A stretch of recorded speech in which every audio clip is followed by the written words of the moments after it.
Check, check. Yeah, yeah. Check, check, check. Pew, pew, pew. Pump up the jams. Pump it up. Oh, it's a great day here at the Oak Lodge, isn't it, Paul? Oh, it sure is, Christine. You want to tell us about our sponsors today? Yeah, our sponsors today, specifically. Only today. No, but all the time. Hexa Coffee. The best coffee on the planet. Their cafe in Chicago in Roscoe Village is amazing. You should check it out. They host events. Also, if you're in Chicago and you're near Roscoe Village, where they're located, they're applying. They're applying? They're not applying. They're hiring. They're looking for you to apply. So if you're a barista with experience in the Chicago area, maybe consider them. They'd be a rad place to work. They're certainly rad coffee. Visit them online, hexacoffee.com. That's HEXE coffee.com. You can check out using our promo code of ELK, E-L-K, for 10% off your total purchase. So go for it. Today on the show, we've got Ethan Rosenzweig and Danny Farber, who are some boys I've known since we were kids and since they were even younger because they are my younger brother's friends.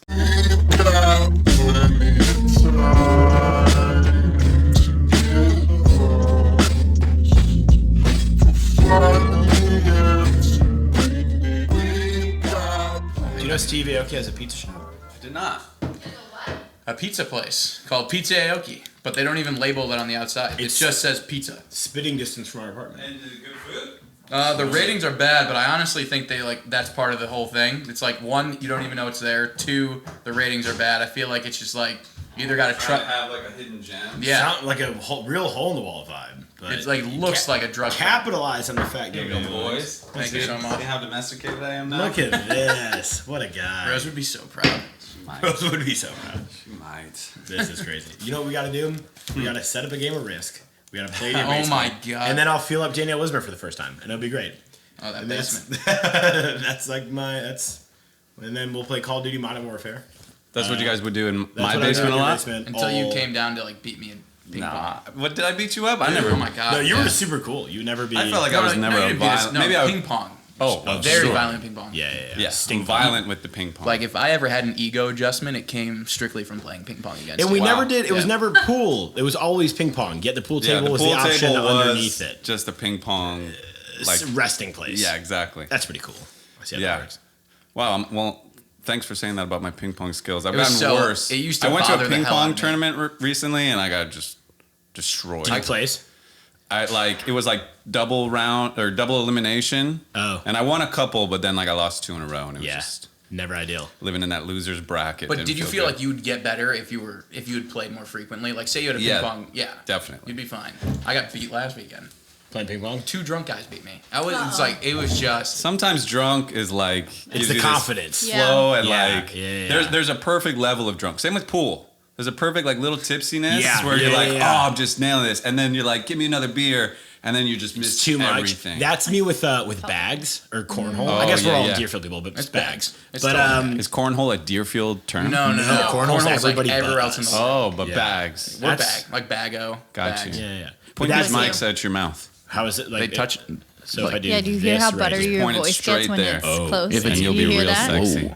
But yeah, Yes. bags. Like Morgan Freeman. Crazy. Well, No. Okay. Cornhole is kind of a vulgar term. I don't like It that. is, you Oh know, my like- god. it reminds me of buttholes. Too Yeah. much. Exactly. And I I'm had It's like a butthole. our friend Parker, his sister painted like animal butts on the cornhole thing so that when you were Hilarious. literally making it That's- into the asshole. She should put like a motion sensor too, so it's like a the Little cow sound is effect. like yeah.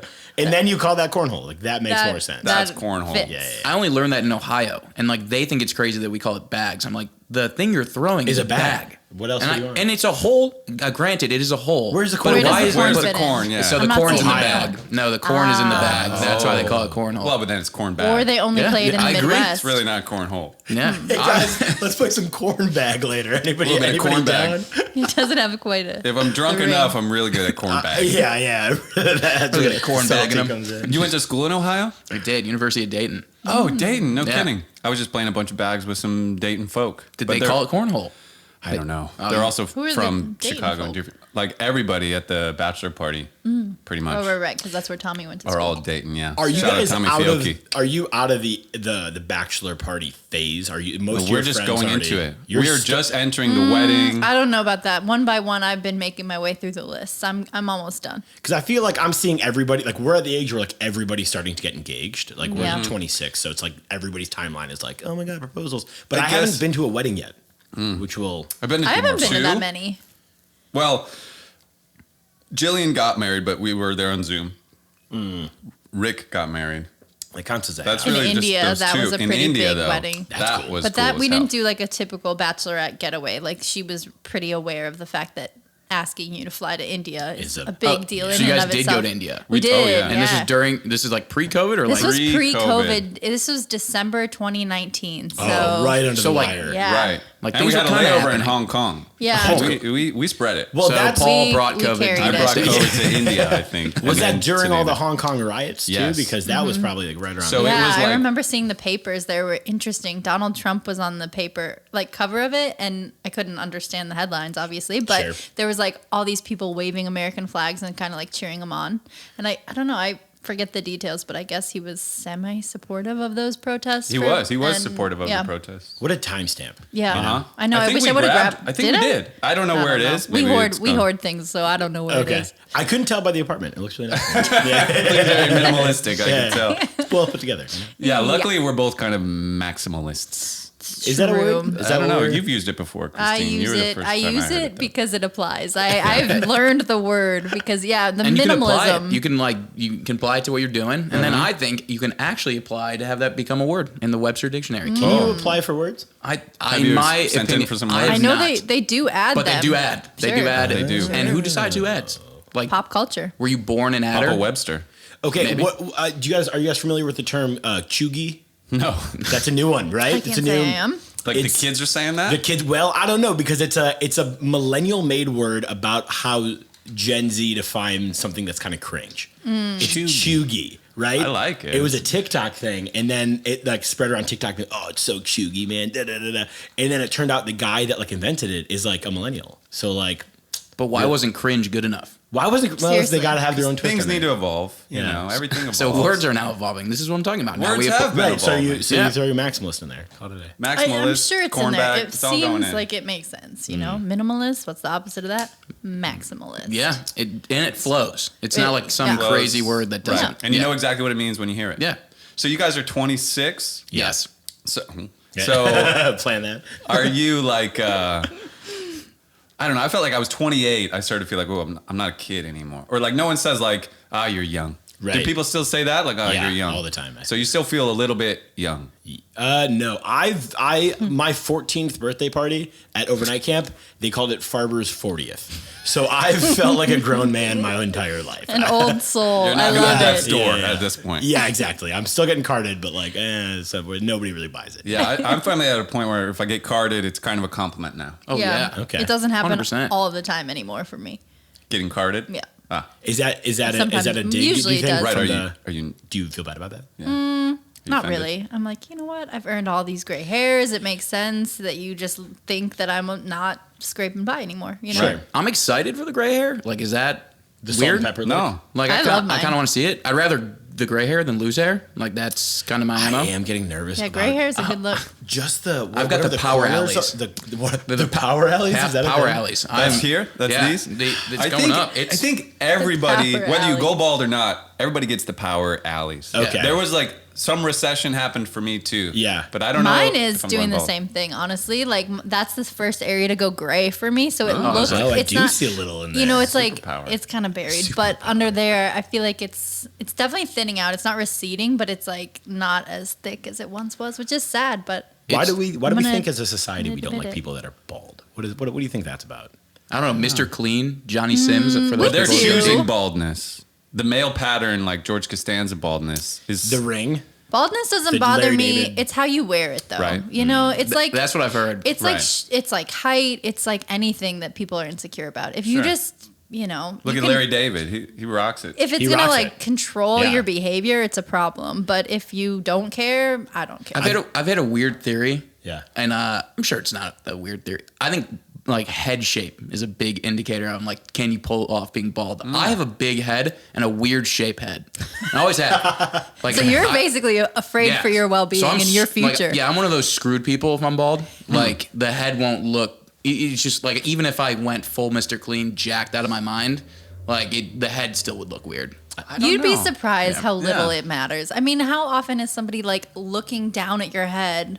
They're not. They're looking like women are looking up at you. They're like looking into your eyes. They're not paying attention to like what's on the top of your head. I mean, you can tell someone's bald no matter where you're looking from. No, I know, but it's like, really how you carry yourself if it's an issue or not. If you're insecure, but if you're insecure about your ears, you're gonna have some weird insecurity, and you're gonna be weird. Your height, you're gonna be like projecting that outwards, and then the girl's never gonna want to wear high heels. She's gonna feel like insecure being taller than you. Right, because you're weird about it, right? That happens. It's interesting no matter you said ears, by the way. I want to because all of ours are covered, so that we we're all in the safety zone. Yeah. Ears are fair. You can check me if I was, but I was never a bully growing up. I accidentally got in trouble for being a bully in 5th grade because of ears. I thought this girl had really small ears, and it wasn't like I was coming at her like sideways, like, yo, you got weird small ears. I was like, oh, your ears are like really tiny. Went home, told her parents, and I had to go to the principal's office. 5th grade Ethan was like, what the hell did I do? Tiny ears. Comment trying on to be a nice guy. It was kind of cute. I think I might have even said that. I was like, you have like cute tiny ears. Should we start the show here? Right. Hey guys, welcome to the welcome to the Alcoholic. Can you hear us with your tiny ears, folks? Yeah, girl out there, you probably can't hear shit. Do you remember the girl? Now I'm going back to the principal's office. So yeah. Do you know the name? Do you remember the name? Can we say it on air? Oh. Yeah. What does it matter? Like this girl, Jen Lubelchek. Ooh, that's a cool name. Yeah. She had an older sister. I think she was younger, still younger than you guys, but like I feel like you might have crossed paths. Well, Jen, it's better than really big earlobes, which is me. You think you got big earlobes? Nobody looks at you and thinks, wow, the earlobes on this girl. Holy shit. But girls can get away with the ears thing because their hair is mostly covering it all the time. It's true. Also, ponytail looks are great. So, like, I feel like people don't focus on the ears, like, with the ponytail look. Yeah. You know? I don't know. Really, it just comes down to being secure with yourself. Exactly. Yes. Good message. Good messaging. That's what it is. Paul, you got podcast experience. I feel like you're like the one. I mean, I'm just bringing it home, bringing it together. No. Let's wrap this up, and we're moving on. That's all your Steve-O. All right. Well, what else you got? It's true. Ethan has a podcast too. Had? Is it still active? I still do. I have 2 actually, and one is not very active, and then the other one is just me rambling about sports and gambling. What's that one called? That's the opening line. It's on the Believe podcast network in LA. Got lucky. Some guy reached out to me when I moved to LA. It was like, hey, just like join our network. It's a startup, blah, blah, blah. Now they're massive. And I'm I'm a small fish. Like I make like $5 every 3 months, which was it's more than we've ever made here. I was like telling me like, cause we started this when I was like 18. So if I like learned that I was going to make $5 from it, I was like, that'd be enough. You know, I can go do something else, but like, so you started doing what when you were 18? Podcast? This podcast, yeah. Oh, you've been doing a podcast since you were 18? Yeah, that's crazy. And actually, I think I'm the inventor of podcasts. And you can attest, I swear to God, I can attest to this. I did a show when I was 14 years old. Oh, okay. And I was doing a show, recording. It was the Mike and Raj show with this kid named Michael Lash. Do you guys know Jacqueline Lash at all? Yeah. Of course. Yeah, so her younger brother. I just followed her on Instagram. I love the so emphatic. Of course. Yeah. What do we look like, fucking idiots? Yeah. She's a babe. She is. Yeah. So Michael's the youngest brother. I was trying to think of him. I knew like Steven, the oldest brother. Steven's the oldest. And Jacqueline, obviously. But yeah, and we started a show, and we only did 2 episodes, and we actually had reached out to Mac Miller at one point, and got interest from Rostrum Record to like do it because there wasn't really that out there where like you do a platform and then you can just like dispense it whenever you want. So I think I started podcasting, but I didn't make $1 off of the industry. It's people didn't speak into microphones before Ethan Rosenzweig. No, they did not. Yeah, they really didn't. They didn't do it unless you were like big. Where did it get though, released now on I feel iTunes like on Facebook, YouTube. I was this all was over. like 8th grade. Yeah, I was like, it was good. all It was over good it. attempt though. Respect. I respect the hustle. That's good. So Yeah. you have been doing this, Well, that is and really now you're cool. getting paid. You're ahead of us. You know, we're behind. It's so micro, like, and I wish I could put time into it, and it's just, I should just leave my job. If my bosses heard that right now, they fire me. I don't know. Yeah. Fire Ethan. Do him a favor. That's You'd be the doing him a new favor. principal's office right there. So Yeah. And it's funny because I Proceed work with at caution. Principal Entertainment. Wow. So you work at the principal office. yeah, Oh, it really stuck with me in 5th grade. So I wanted to get back there. So you're a narc? Yes. Wow, that's pretty cool though. So what? Your dream when you were a kid was to be a radio host or to be like a Jimmy Kimmel? Literally, I always wanted to be like the host of some show. Okay. And for me, it wasn't so much like my face is the reason. I didn't want to be like, hey, everyone pay attention to me, the host. I love just like asking people questions about what they do. And that felt like to me the only way to get into that like circle of like celebrities and all this. Right. Because I was interesting when I was coming over here. I was thinking like, hey, if I meet celebrities, I don't have a lot to offer. So like I was pulling on your story, Paul, when you like met Post Malone. Like you showed him your artwork, like your music. Right. If I meet Post Malone, it's like I can drink beers pretty fast, like, you know. He would probably love that. Make a Bud Light and you'll be good. That was a bad example, but like say like Kanye West, he doesn't know shit, right? He just does not care, and like that's why I like hang out with reality TV stars because they're like, oh, that is cool. You can drink like this. And I was like, ah, shoot, like, we love this guy. Like, go where your skills apply. Like you guys are not the level I want to be hanging out with. Like if I had a show, that's not the people I'd want on. So. Okay. So like that's why I always thought is like hosting. That's my way into that circle because I never was like I'm not a musician, I'm not an actor, I'm not a painter. So I was like that's my way in. Gotcha. Good. Yeah. And now I'm stuck on the business side where I just like do all of their managing and getting them jobs and stuff. Which is another huge way in. It is. Like when you meet someone, be like I can benefit you. I'm a manager, I'm an agent or whatever. I just always feel bad. Yeah, I know. You feel kind of slimy. Yeah, maybe. It is slimy. Yeah. It's a little chuggy. It's like I'm a big chug. It's a bit chuggy. It's a not big full chuggy. chug, but like a bit chug. It's a half. I'm half chug. It's a half chug for sure. Semi chug. Yeah. But you ride that half chug line. Sure. That's your. I'm just your a suit. You know, like that's what I became. I'm a suit that doesn't wear a suit. Okay, that was my next question. Follow up question. Do you wear suits to work? You wear a suit on the inside. On the inside. My heart's in a suit. It's I can't remember the last time I wore a suit. I think it was at the interview, and they were like, "You're pretty dressed up." I was like, "Well, this is what I'm supposed to do, right? Like, no, wear a suit." They're like, "Nah, it's casual here." I'm like, "Okay, well." You're like, well, I can chug never beers again. if you want to see that. 3 of them right now. In that case, let's play some corn bags. Let's line them up. All right, and then so Danny, you went to film school. Yeah. At DePaul. Yeah. And then.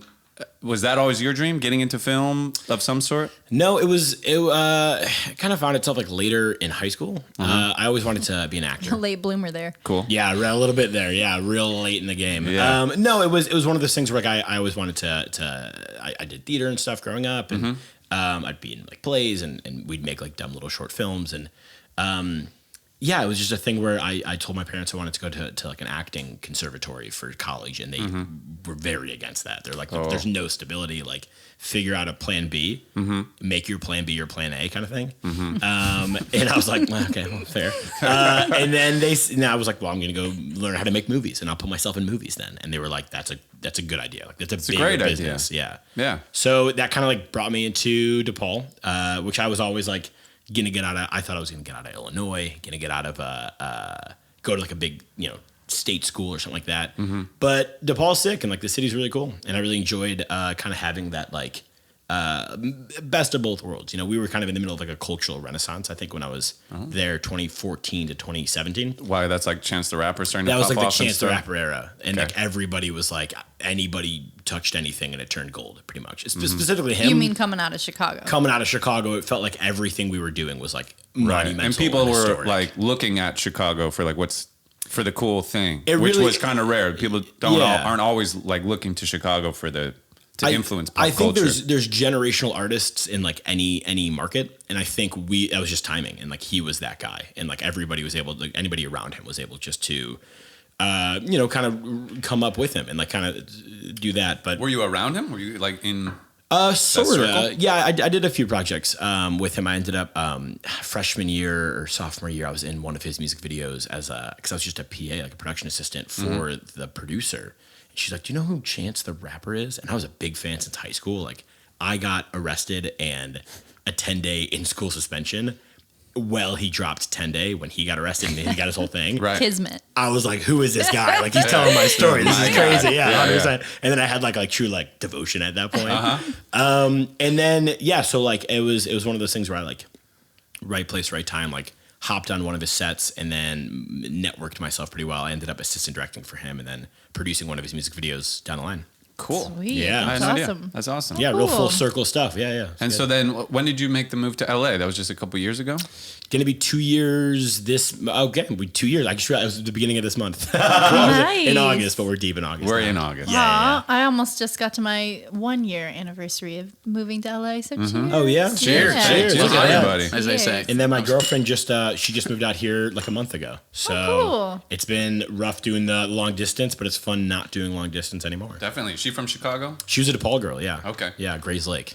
And Okay, she moved crazy. here mid-pandemic, She moved here, yeah, which Christine did as well. right, absolutely. And Christine, did you feel like it was like starting, not like starting over, but like you're starting a new chapter of your life? I mean, like, Oh yeah. I mean, any move is like that, though. totally. You know? Did you feel like you had a network of people around you prior to your move? No.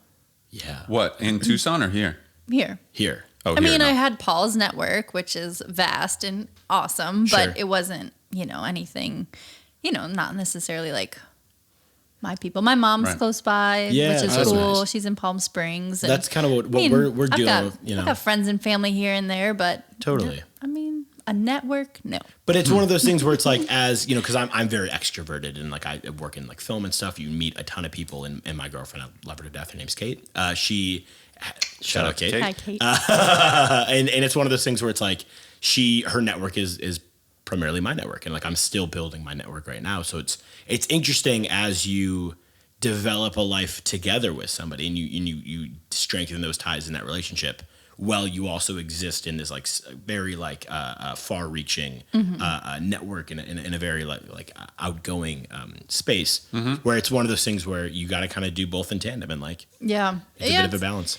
It is a balance. Like, Yeah. especially at the beginning, I wasn't working like outside of the house. I was working remotely for my job that I had in Tucson previously. So I was staying inside all the time. Yeah. Not going anywhere. I mean, in the past, I'm really outgoing too. I don't usually have a hard time meeting people, but literally I wasn't going out, like not doing anything. Things I would do, like joining a soccer team or something, like it just kind of was not really on the table for a long time. And I don't know, it's kind of just been like a slow startup again of being like, oh yeah, you can do things. Return like, to normalcy. Yeah, I feel like only recently has there kind of been like, I don't know, call to actions from like, art studios, museums, like all the things are finally like opening back up, and I've definitely noticed that, and I'm excited to see it.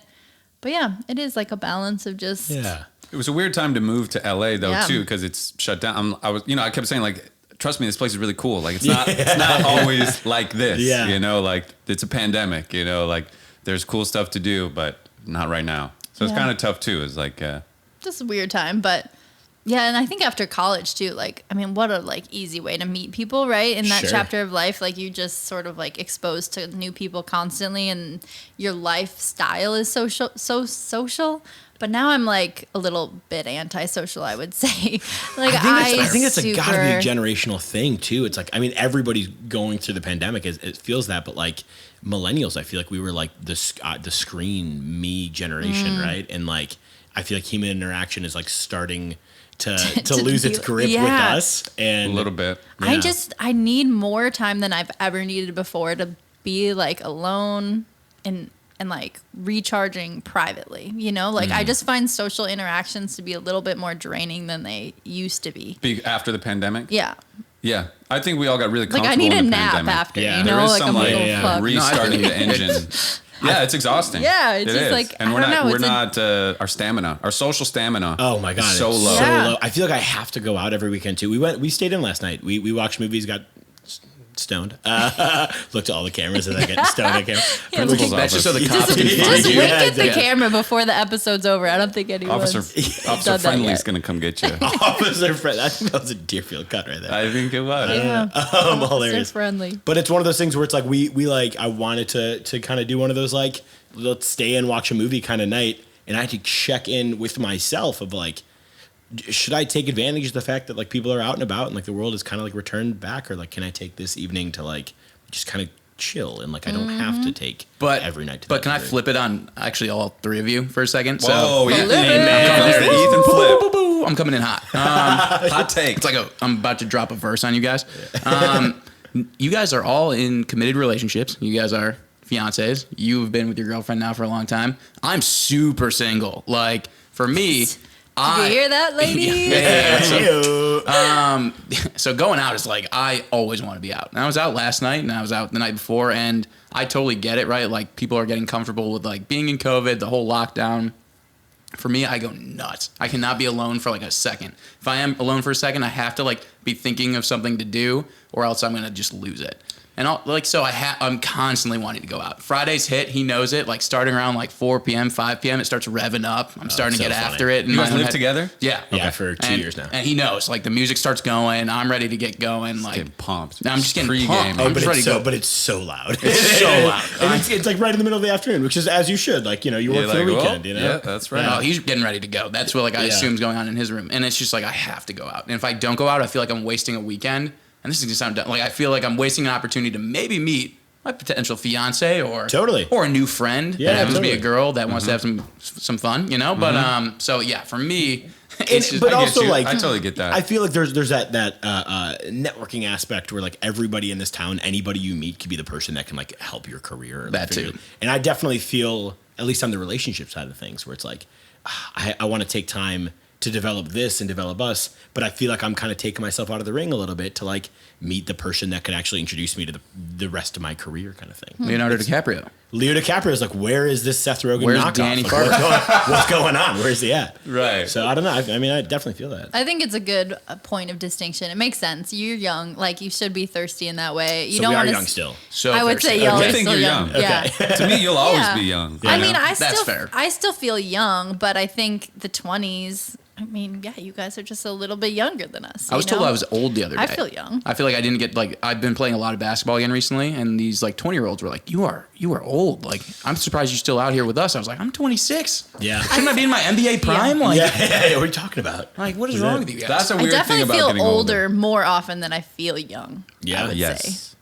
Well, I finally feel disconnected from youth culture a little bit. Yeah. It's I like definitely the kids notice more and more of that. There's inside jokes that the kids have that I'm not a part of. I don't get it. Sure. I don't need to get it. I don't care that I don't get it. I like getting older. But yeah, I feel, and like something they don't tell you about. We take like supplements, like we're so old, you know, love a like good we like supplement morning. our Just- idea I've of been like a icing my good knee night lately. is now like a bath. Like we like Oh, we have like love the bath bath. culture Bath where we bomb. bring Get the outta here. TV into the bathroom and like In a not toaster, just on the ledge? individually. Yeah, We've got all teeter the it. things, you know. It's just like Yeah, and I we don't know. respect the bath a lot. If someone's in the bath, the other person is like, On "Do you call. need tea? What can You I need get some you?" water. Like, You need that's- a refresh. That's more intimate than you guys even bathing together in some yeah. in It's some nice way, you know? because, We like care. I We said, I respect need the bath. some alone time. That's We're, cool. you know, the bath is kind of sacred time It around is sacred. here. It's wonderful. But that's like definitely a way I know I'm old.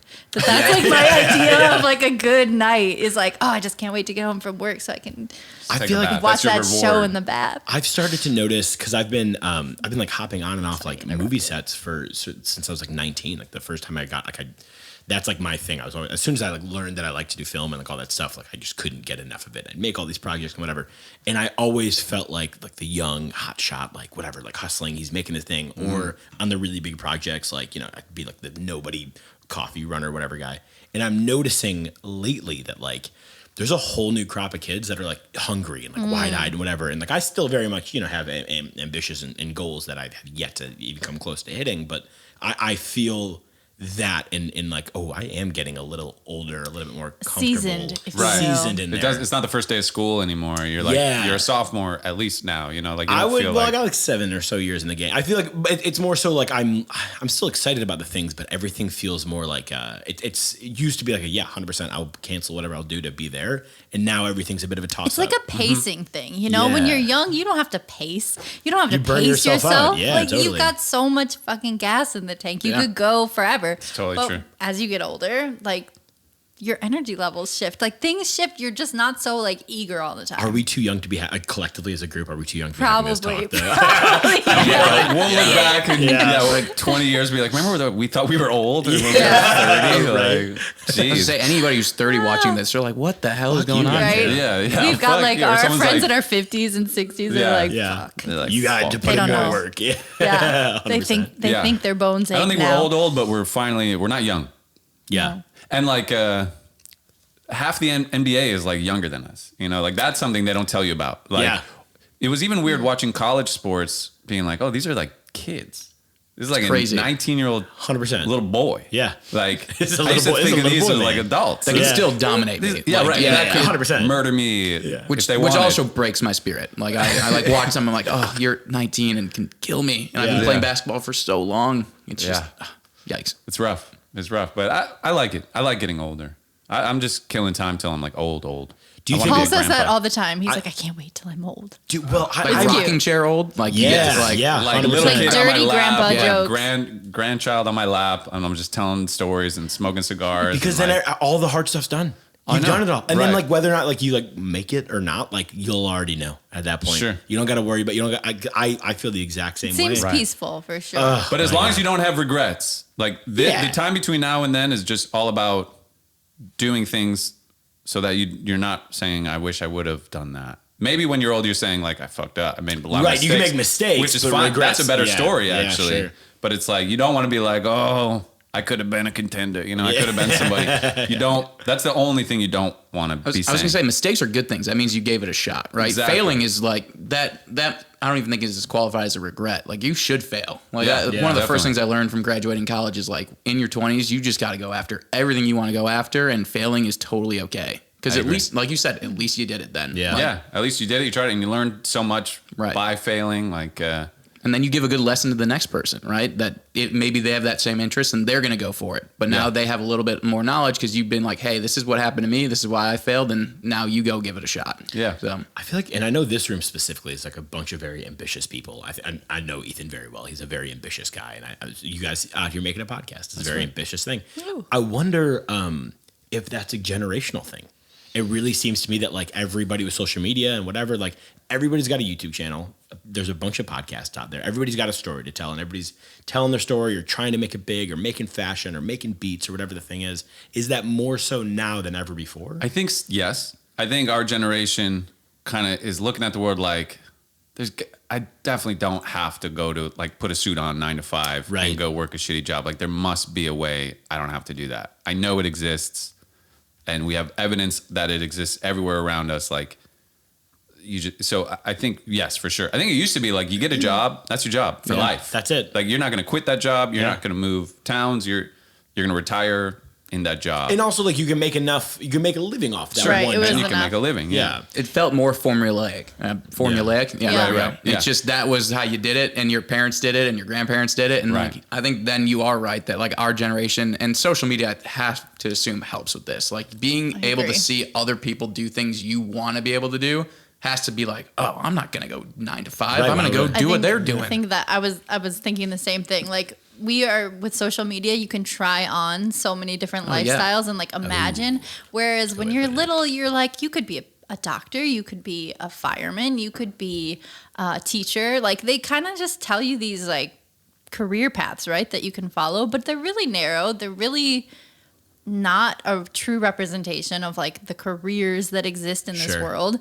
And I don't know. I think social media is like, it just exposes you to so much that you could do. And for me, the people that I end up finding myself like really interested in, like I always ask myself, like, why is this so interesting to me? Like, oh, it's cool that this person's making art and sharing it so easily. Or, you know, I like the way this person's like growing a garden in LA and they're inspiring me because I You're want to learning grow how to more grow- food. Yeah, Like that's totally. awesome. I love all their knowledge. Like there's certain reasons that we kind of are attracted to the content that we are, and there's some merit Yeah. in like figuring out what that is, what it means for like what you want to be doing, you know? Completely. I think like you see what's possible. Like once you see it, then you know Yeah. it's doable. You know you can do it. It's like Seeing the is progression of believing. skateboarding. Like kids are growing up seeing people do the craziest tricks. They're like, oh, like, but in the 80s, kids were growing up seeing people just ride. So it's like, Yeah, that's what's yeah. possible. But like if kids in the 80s grew up seeing what we're seeing now, the 80s would have been doing totally different So shit. just moving the bar so much once higher. you see that someone's done it, you're like, oh, now it's possible. Now you know.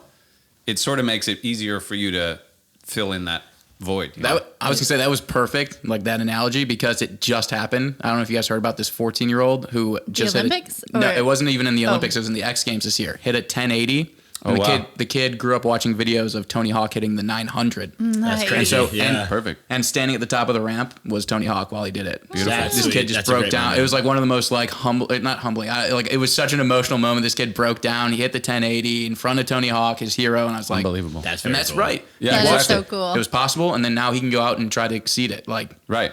And so what these Instagram people or whatever are doing, they're like, you could do this. Like that's kind of their art form is like, this could be your life. Like this is a possibility. I'm doing it. You can do it. Do you think there's a correlation between the rise of automation, the fact that some of these like other like mainline jobs that people were used to have, you know, baggers in grocery stores or jobs people didn't necessarily want as much that are being automated? You know, people nowadays, those jobs are disappearing. Like it's no longer, it's a section of the workforce that's like minimizing year by year. Yeah. And now there are people that still have to become a valuable part of society. And I think we really care about entertainment. And I think that's kind of psychologically kind of fucked up also because like the world is such a scary place that we need to constantly like kind of escape it. Definitely. But I think within the fact that there's so many idle hands, we're going to see less and we'll see more and more influencers or artists or whatever, gene designers, whatever the fuck. But it's ultimately, I think that's helping us work towards a better society. But it's also we're losing the human touch in other aspects. Yes, Yeah, definitely. There's a lot to unpack there. there was. Yeah. Well, like, but I agree that, you know, being a truck driver is not going to exist in 20 years. Being like most labor, things like that, you're right, is going to be completely automated. So at the very least, it's not enticing to get into, you know? Right. And I think as we move on, more and more people are going to have to get creative about what their job is. We have a friend, or I met through Christine, but she makes earrings out of clay with dicks on them. They're little dick. I've seen little those on dick Instagram. earrings. I've seen that art. Yeah. That's our friend. Body by Frost. Rachel Buy Frost. some peens. Hey, buy some weeds. buy some Everything peens. in She's been on our between. No, That's so funny. But just during the pandemic, she just started messing around with clay, making like boobs and penises Yeah. and vagina earrings, and like this is her job now. That's great. This is her life. That's She awesome. quit. Super She cool. was a teacher. She quit being a teacher. Can you also go back to being a teacher after that too? Maybe. Yeah.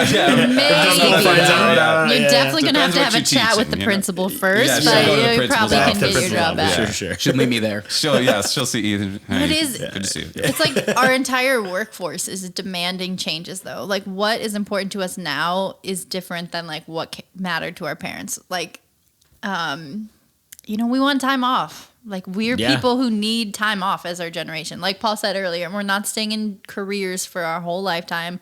We're taking like stepping stones in our career. We're changing often. We're moving cities often. Like, those are things that our generation continues to do. The moving of cities I find fascinating. Moving cities, that's very normal. Like, Yeah. Well, because my parents, they both grew up in the North Shore, and they grew up 20 miles from each other, and then they got married and raised kids in the North Shore, and they stayed there. and had that's a family, very and that was everybody. that's a standard path. I mean, people didn't even like date outside of their towns. Like, Yeah. it was always like somebody you knew, and now the internet lets you visit any city you want, swipe for whoever's in that city, go to Crazy. the next city, do the same. Like, you can meet people anywhere you go And I feel lonelier by than scrolling. ever. Well, it is, and there's And you proof have in the that girlfriend. too. And I gotta go. Yeah, 100%. I mean, there's proof of that too. Yeah. I mean, teens, depression, anxieties, suicides at an all-time high. So Sure. I actually kind of disagree about, you know, the state of the internet making our society better. I think Sure. there's some really scary parts of that. And I totally. think, It I don't changes it in know. good and bad ways. I was That's going a to good say, point. it's Yeah. like we I mean- we almost did both sides right there. Because Yeah. Right. we were talking about a high point, and then There are good things But for- what you're saying is going crazy right now with the Yeah. anxieties, the I depression, have and some everything. concerns. It's just like when I was a kid, when we were all kids in Deerfield, often on our bikes, creating games out and about. We weren't like we weren't staring at a phone all day long. Right. And if we did have a phone when we were younger, mine was a flip phone. It was a Razor or it was a slide kick, but you didn't have the internet. Right? There was no Instagram. Sure, Facebook right. you weren't allowed to have Facebook until you made it to high school because your older siblings would beat you up for having it. Mm-hmm. So like we didn't grow up with that. Now it's in your face the instant you get a phone. And I was a camp counselor, and these kids are getting them at the age of like 9. So it's Right. in your face. You know what Yeah. everybody's doing all the time, and it does make you feel lonely. It makes you feel like you're not part of it. The word there's FOMO so much is a real pressure. thing. So much pressure. It's just not fulfilling. Yeah. Like it fulfills you for that little moment, but it's not real fulfillment. It's not. There's no grit. It's not like there's no substance there. Yeah, that's the problem. But people fighting for likes, like likes determines your moods. It's crazy. Yeah. That little endorphin rush that happens. I had a weird flashback while you were saying that of being in Paul's office space where the computer was the first time I ever heard about Facebook. And that was, I don't know. I just remember hearing about Facebook the first time was at your house. Wow. Interesting. That's crazy. Yeah. I don't remember where, I think Facebook's launched like our junior year of high school, sophomore year maybe. I think it became available to non-high school people when we were in high school. I never did MySpace. Non-college people. It was exclusively a college I think you thing. guys had them, and we weren't able to have them yet. No, we had them, but cool. I mean, honestly, I I kind of wish I didn't. Like, there's stuff that I put up there at 16 years old that it's scary. I really wish wasn't chronicled. I mean, in a way, I kind of like it, but like, it's also silly. It's not fair. It's a little, and I just want to say one thing too, because there was this interesting case. This is the place to do it. There was a case recently with this girl who. Did you see that she got like rejected from the cheerleading team, and she ended up posting some comments on social media saying like "fuck the cheerleading, fuck this school, like blah blah blah, fuck out, all these things off campus when she posted it, whatever." And anyway, she ended up, I think, winning the case, and the school was ultimately found in the wrong that they can't control what is posted online offsite of campus. She was in trouble for saying that? Yeah, she got in trouble for saying it, and she basically took them to court about her freedom of speech and her right to say this off campus. And when we were in high school, our deans used to go on our Facebooks and search all the pictures and make sure there weren't any kids holding cigarettes or drinking from a red cup. If you're just holding a red cup, you're in trouble, no matter what's in it. And you'd be, kicked off a team, which always drove me crazy because I think if a kid's in trouble, football is going to help them apply themselves, stay out of trouble. If you don't have football practice to go to, you're going to go turn up your music, party really hard. Drink from those red cups. Yeah, drink from the red cups. Back to the Whisper basement. Yeah. So I don't know. It's interesting, like this line of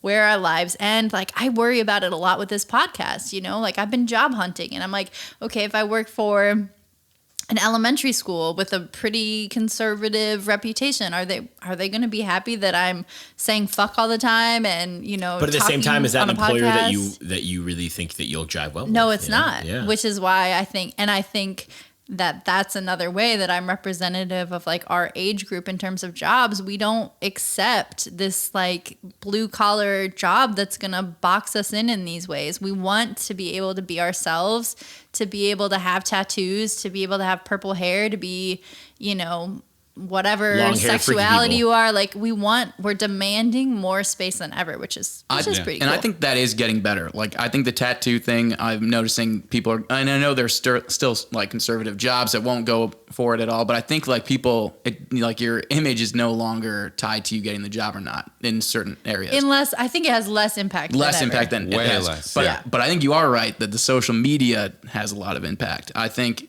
anything you post is viewable to your bosses or to whomever. I don't think it's fair all the time. I mean, obviously, if you're just a blatant racist or saying some of the scariest things on the internet, there should be a red flag there. I agree. But I don't like this. Your podcast should not, like, you shouldn't be held accountable and not allowed to have a job just because you say the F word on a podcast, or if you give your viewpoint of something that they don't necessarily agree with.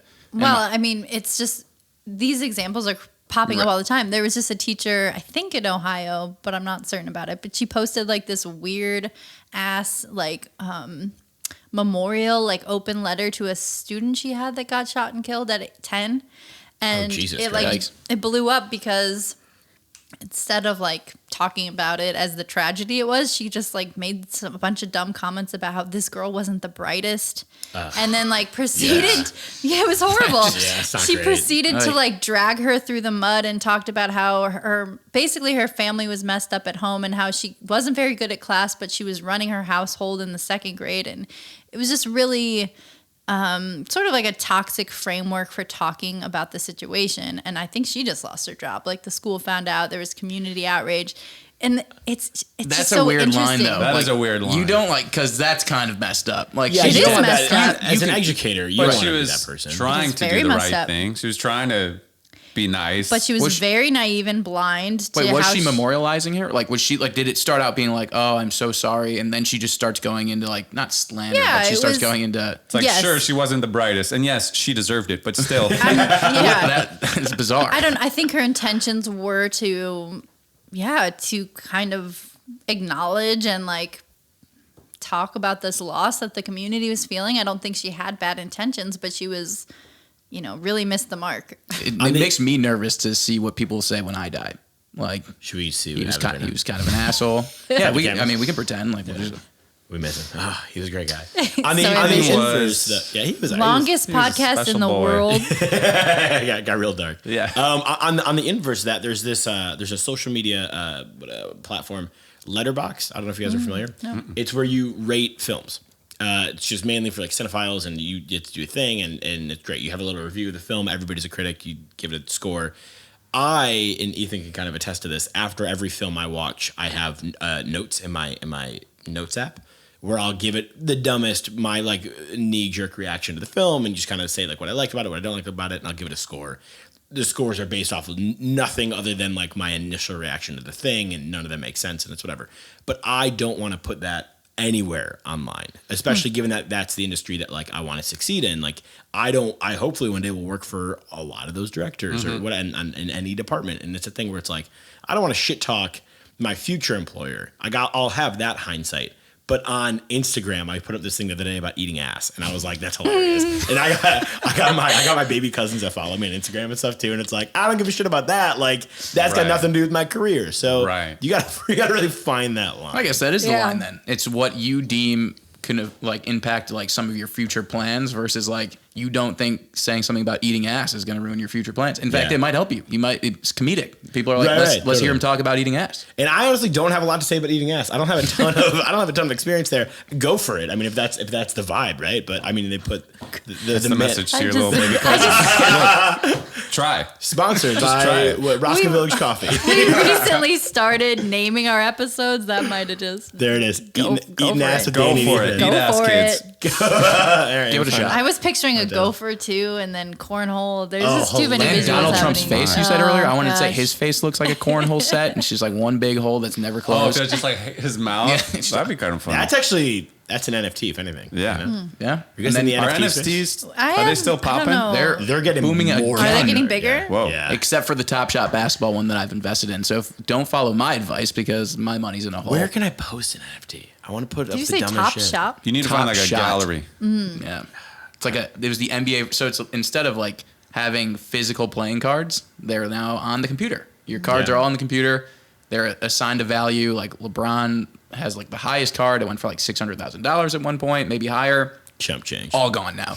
But like Logan Paul is selling NFTs at a rate that is mind blowing. Like he made $4 million last week by itself, just in the week selling Crazy. NFTs. And I On don't top of his other sponsorships. on top of his other stuff. I don't understand the NFT market. Like it's kind of like a roller coaster right now. And It's like the crypto market. Yeah. I mean, when Yeah.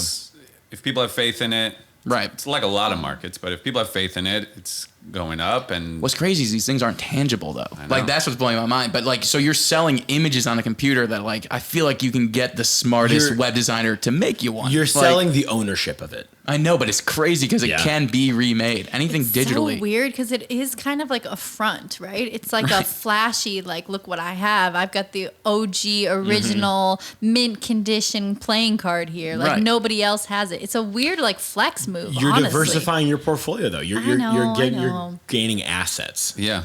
And it's Isn't there like a pretty substantial environmental impact from all of this? the crypto, processing all of the crypto exchanges, it takes a lot of energy. But I think Oh, that'll that's get interesting. figured out. But I've yeah, never does. thought That about is that. that's Right. the It's flip the side. computing Actually, power. is a lot But of people are even like People I rent think whole Elon. office spaces and just fill it with computers that are just crunching crypto transactions. But I think really, bro. Elon Musk like pulled out from all of his NFTs citing environmental impact. Right, but what about as he printing made, dollar like, bills? $1 billion? Yeah, he like shorted that. No, I know. I'm not saying it makes sense, but I do think that he very publicly like chose to take a stand on that, which is interesting. And they're 'cause all he is going to the kind of- moon. So like their environmental impact is just. I think he did cite the environmental impact. That's very fair. Right. Very fair. But he wouldn't have done that if he was selling it at a loss. He's like, I'm up $1 billion.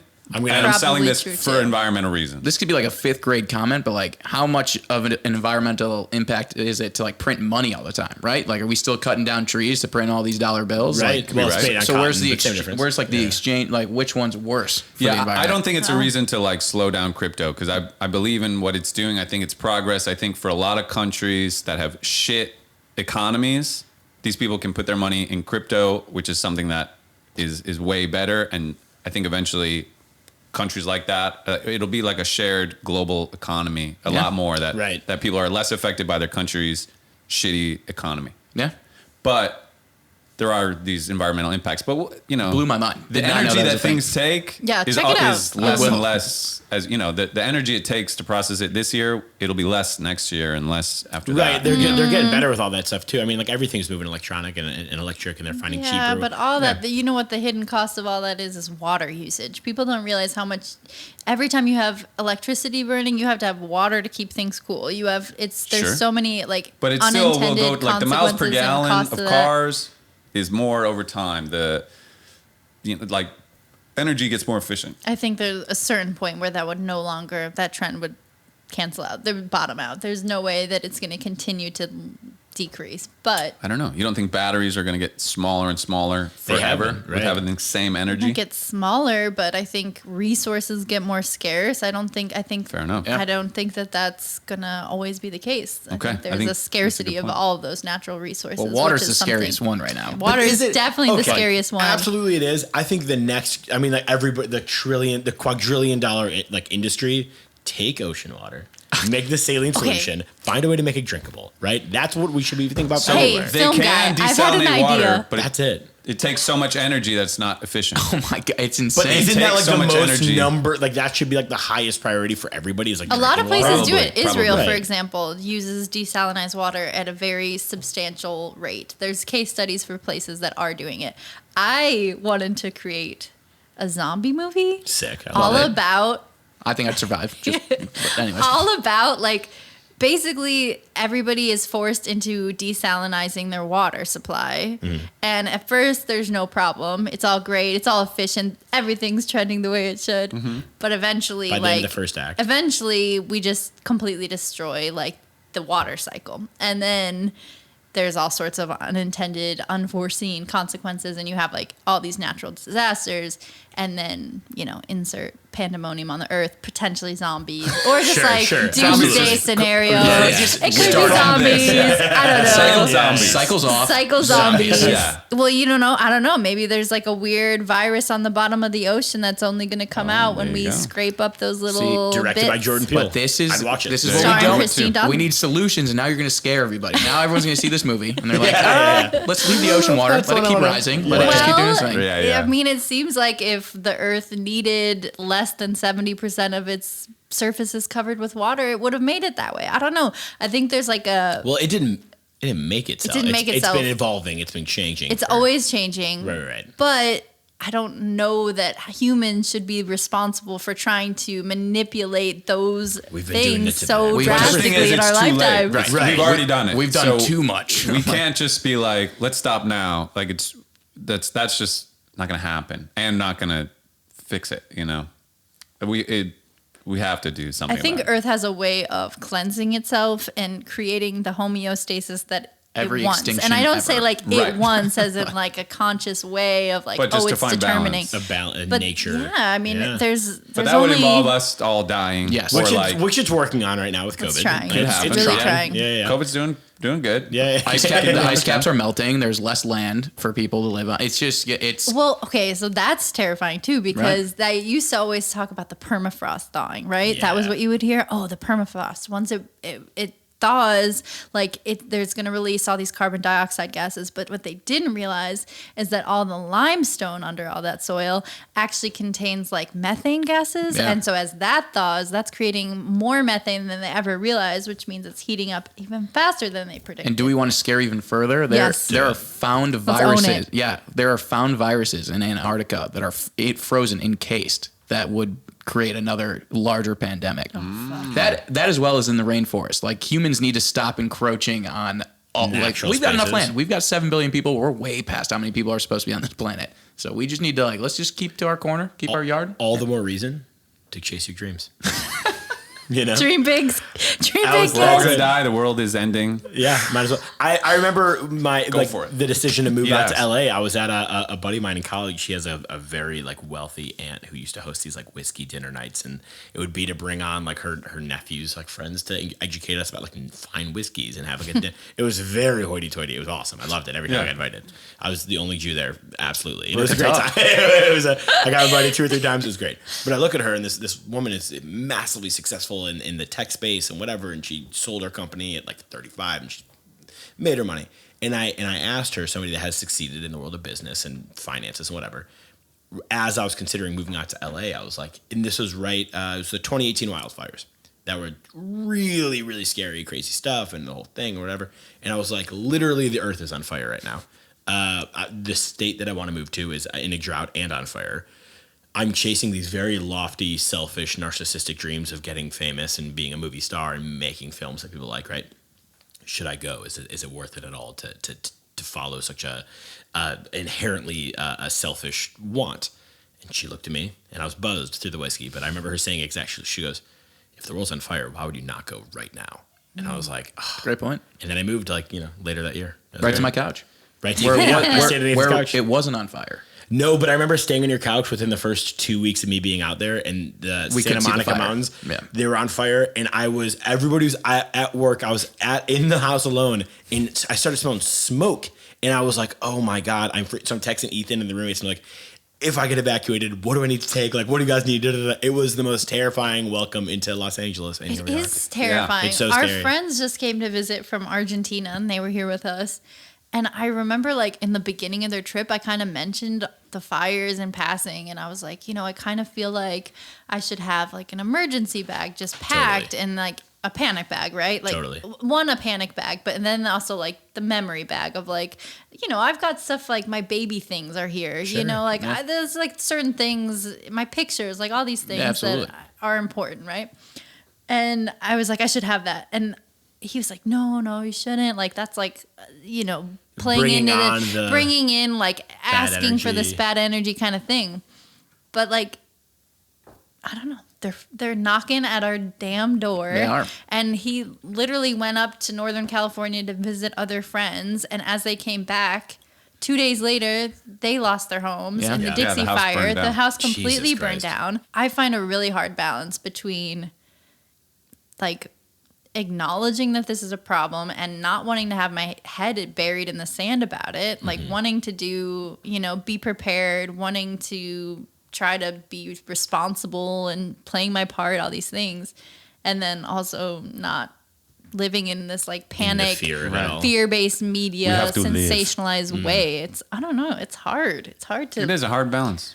I don't know. I struggle with that. It just feels to me like the earth is telling like humans like, hey, you're not supposed to be here kind of type situation. And I feel like my empathy to like everybody loses their home, loses their life and everything. But like, look what's going on right now. Like there's a hurricane coming out of nowhere hitting the East Coast. There's flooding in Tennessee that's killed 21 people. Oh, geez, and then Tornado Alley has always been an issue. I mean, Alabama's just ravaged every year. It's like we know these things happen here, yet we still choose to like, hey, we'll go head on and still live here. See what you got from the earth. And it's just like, okay, fair enough. There are always places like New Orleans or Miami who are low-lying, who I've thought the same thing. Like, why do people choose to live in a flood zone? Like, whatever. But also, there are increasingly more and more places that are unsafe to live. That's the thing. Everywhere is starting to become an issue. Well, right. And then that becomes the issue of global warming or climate change. And like now it's just like, all right, you guys have been messing with us long enough. We're giving you all we got. And you know the one city that felt safe from all the national,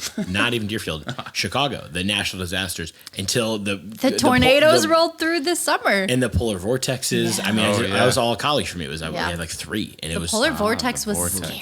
Rough. I know this sounds really dumb, but like polar vortex, like I feel like it. I know not everyone's lucky enough to be. The name's kind of badass. It sounds cooler than it is. But you're like, sounds like a cool thing. You can be in your house. I understand the idea of losing power through it, and then like you can freeze within inside your house. No hot water, like. Yeah. But that's Pipes like the bursting. This That was the also pipe just might be bursting, dumb. I rate natural disasters, and I'd rather be in Deerfield and Chicago than opposed to somewhere that has tornadoes because I don't know what I'm Bro, gonna do. name every national disaster ever. Yeah.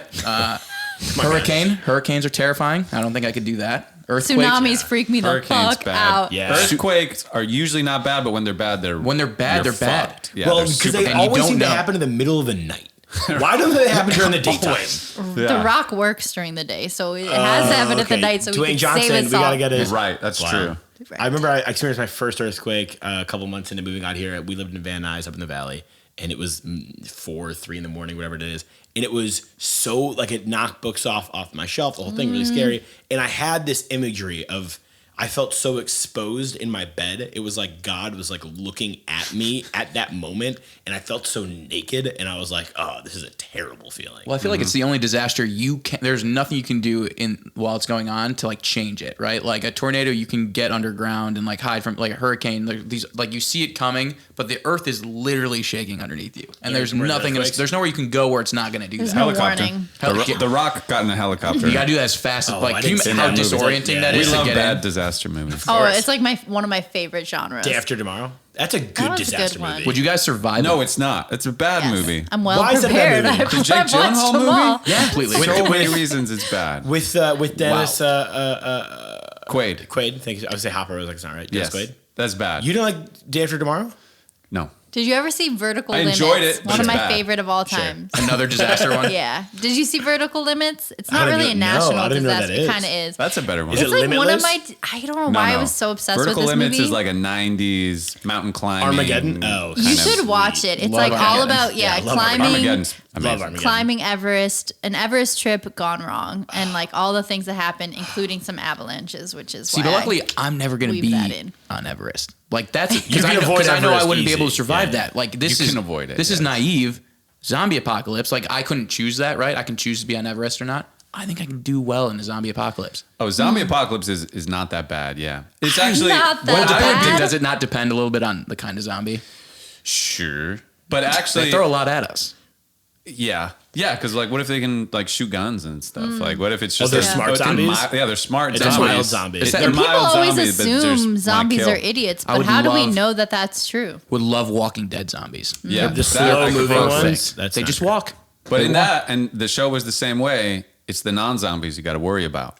Right. And Right. like what we learned from this pandemic and last summer is like when people get panicky, Desperation. it's a desperate. hard world to live in. But I think having that awareness, you're already ahead, right? Because I feel like like I don't know how it all started with Walking Dead. I do love that show. I watched it all, but like you almost like you're watching the show, being like, oh my god, these zombies are the things to be afraid of, and then like you're kind of shell shocked when the humans are the ones shooting each other. You're like, why are you doing this? Right. Like so now that we're aware of this, Now we know. It's And the- toilet paper's gone right Toilet away. paper's gone. You There's- hoard that. It's the Quiet Place monsters that I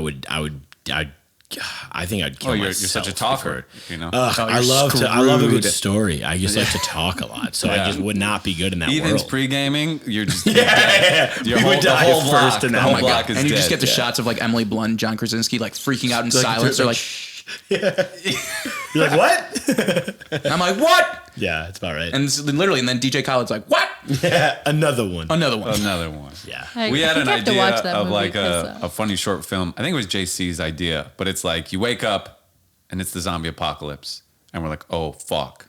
So we all team up. We all get bats, swords, like whatever we Sounds have. so fun. We go on the street and we just start killing these zombies, like fucking like if they're kids, old people, like zombies, like we murder them all on the whole street. We're Especially the like, kid yeah. ones. That's cool. Like, let's make it fun. And then we get home and on the news they're like, the cure has been found for the zombies. and that's how the movie starts, you know, like we just just killed committed like mass people's murder. children. Like, yeah, we So- just killed our whole block. Oh. Like, all So the, you're the enemy of the movies now. yeah, Right, they're yeah, coming yeah, after that's the you. rest of the Exactly. movie. Then we're all like, we're on trial. We're defending ourselves. We're like, we didn't know. Like, Yeah, we That thought it was sounds over. Like, we thought the whole thing. And we're just like killing like children. That's a solid idea. Do you guys worry about putting out like good IP like in the universe on this show? Sometimes that one I'm not too worried about, but yeah, there's something. I mean, 30 people You know watch what's this. what's Sure, meant sure, for sure, me sure. will find me. You know. Yeah.